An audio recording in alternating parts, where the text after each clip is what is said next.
বিসমিল্লাহির রহমানির রহিম। প্রিয় এবং সম্মানিত শ্রোতামণ্ডলী, আসসালামু আলাইকুম। আমি এখন আপনাদের সামনে সৃষ্টির সেরাতি মানুষ কবিতাটি পাঠ করছি। সৃষ্টির সেরাতি মানুষ। মানুষ হল প্রচুর সম্ভাবনাময় দায়িত্বশীল এক স্বনির্ভর জাতি। মহান সৃষ্টিকর্তা আল্লাহ তাআলার প্রতিনিধি। দুনিয়ার সব কিছু তাদের প্রয়োজনে সৃষ্ট। সমস্ত সৃষ্টি তাদের অধীনস্থ ও অনুগত।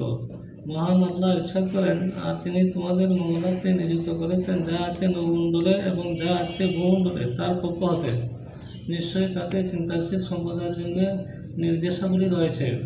অপরের আয়াতে মহান আল্লাহ বলেন, আমি নিশ্চয়ই আদম সন্তানকে সম্মান দান করেছি। আমি তাদের স্থলে এবং জলে চলাচলের যানবাহন দান করেছি। তাদের উত্তম জীবন উপকরণ দিয়েছি এবং তাদের অনেক সৃষ্ট বস্তুর উপর শ্রেষ্ঠত্ব দিয়েছি। বিদায় হজের ভাষণে মানুষের মর্যাদার কথা উল্লেখ করে রাসূল ইসলাম ঘোষণা করেন, তোমাদের জান, তোমাদের সম্পদ, তোমাদের সম্মান এ হজের মাস, এ শহর, এ দিনের মতো মর্যাদা সম্পন্ন। সর্বশক্ত আল্লাহ মানব জাতিকে সুন্দরতম অবয়বে পয়দা করেছেন। মানুষের সম্মানের সৌধ হিসেবে ফেরেশতাদের প্রতি প্রথম মানুষ আদম ইসলামকে সিজদা করার আদেশ প্রদান করেছিলেন। প্রতিটি মানুষকে মহান আল্লাহ আপন স্থান অনুসারে নিজস্ব অধিকার নিয়ে বাঁচার অধিকার দিয়েছেন। মহাগ্রন্থ কোরআনের মাধ্যমে মানব জাতিকে তিনি অবগত করেছেন, মানুষের সম্মানের মূল রহস্য হল তারা এ দুনিয়ায় আল্লাহর প্রতিনিধি।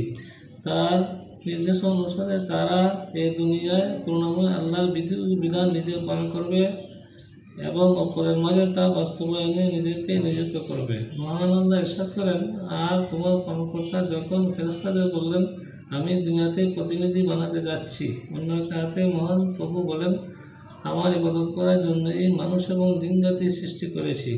মূলত মানুষ সর্বোচ্চ দায়িত্ববান হওয়ার জন্যই সর্বশ্রেষ্ঠ সম্মান অধিকারী। সম্মান ও অধিকারের ক্ষেত্রে জন্মগতভাবে সকল মানুষ সমান।